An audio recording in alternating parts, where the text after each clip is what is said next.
ओम नमः शिवाय। आप सभी का स्वागत है। आज हम बात करेंगे रावण संहिता के 19 महातंत्र में भगवान शंकर द्वारा रावण को बताए हुए जल स्तंभन प्रयोग और अग्नि स्तंभन प्रयोग के बारे में। देखिए, हम आपको थोड़ी सी जानकारी दे देते हैं। सामान्य सी बात है, भगवान शंकर का प्रिय शिष्य और बहुत ही अनन्य भक्त लंकाधिपति दशानन रावण कहलाया गया है। और रावण द्वारा भगवान शिव से 19 महातंत्र के द्वारा भूत, भविष्य तथा वर्तमान का ज्ञान कराने वाले अस्त्र शस्त्र का ज्ञान, अर्क चिकित्सा, कुमार तंत्र, संपूर्ण ज्योतिष शास्त्र का अद्भुत एवं प्रामाणिक ग्रंथ प्राप्त किया है। आइए हम हमारी पहली सीरीज को यहाँ से शुरू करते हैं। हमारा पहला स्तंभन रहेगा जल स्तंभन और दूसरा है अग्नि स्तंभन। दोनों इसी वीडियो में रहेंगे और मैं रोजाना इसके ऊपर एक ना एक वीडियो रोज डालता रहूंगा। आप लोग जुड़े रहें। चलिए हम हमारी यात्रा को शुरू करते हैं। ओम नमः शिवाय।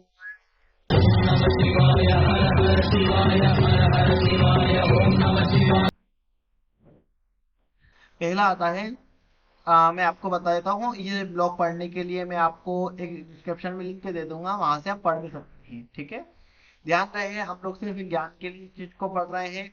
अगर आप इसका प्रयोग करना चाहते हैं तो किसी विशेष गुरु का सानिध्य अवश्य प्राप्त करें। बिना गुरु की सहायता के आप इसका प्रयोग ना करें। सामान्य जानकारी के लिए आप इसका अध्ययन बिल्कुल कर सकते हैं। पहला आता है समन प्रयोग के बारे में भगवान शंकर क्या कहते हैं। शंकर जी बोलते हैं, हे रावण, अब मैं आगे स्तंभन प्रयोग का वर्णन करता हूँ। ध्यान देकर सुनो। जिसके साधन से सिद्धि निश्चित रूप से हाथ में आ जाती है। पहला है जल स्तंभन का प्रयोग। शंकर जी बोले, इस स्तंभन का प्रयोग मैं पहले जल का स्तंभन कहता हूँ। केकड़े का पैर, यानी कि जो केकड़ा होता है उसका पैर, दांत तथा रक्त एवं कछुआ का कलेजा, सोई की चर्बी तथा गिलावे का तेल, इन सबको एक में मिलाकर पकावे। यानी इन सभी को एक चीज में मिलाकर पकावे।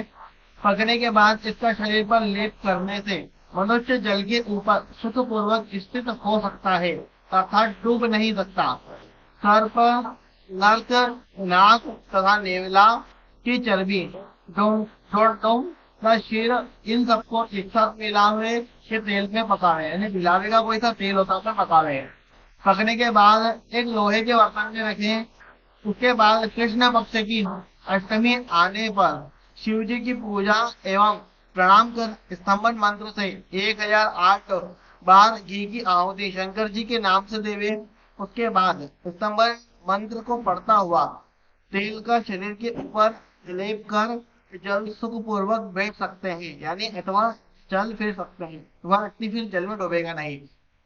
इसी प्रयोग को शंकर जी के प्रसाद से सिद्ध कर प्राचीन महात्मा ने बढ़ती हुई नदियों को पार कर चमत्कार दिखलाया है। दूसरा आता है अग्नि स्तंभन का प्रयोग।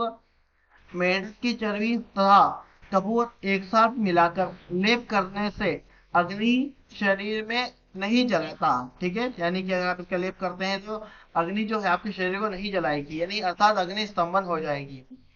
घीकुआर का रस लेपन करने से कोई वस्तु आग में नहीं जलती। यानी घीकुआर का रस आप किसी चीज में लेप करते हैं तो वह वस्तु कभी भी आग में नहीं जलेगी, अग्नि का स्तंभन हो जाता है। हे रावण, यह मेरा सत्य वचन है। स्तंभन मंत्र इस प्रकार है, ओम नमो भगवते जल स्तंभय स्तंभय होम फट स्वाहा। तो यहाँ पे आप ये जल का स्तंभन कर सकते हैं और अग्नि स्तंभन में आप जल की जगह यहाँ पे अग्नि का प्रयोग कर लीजिएगा। ओम नमो भगवते अग्नि स्तंभय स्तंभय होम फट स्वाहा। यह मंत्र 1 लाख जपने पर सिद्ध होता है। मंत्र सिद्धि हो जाए तभी यह क्रिया करनी चाहिए, अन्यथा नहीं करनी चाहिए। इसी प्रकार की वीडियो के लिए आप हमसे जुड़े रहें और हम आशा करते हैं आपको ये वीडियो पसंद आई होगी।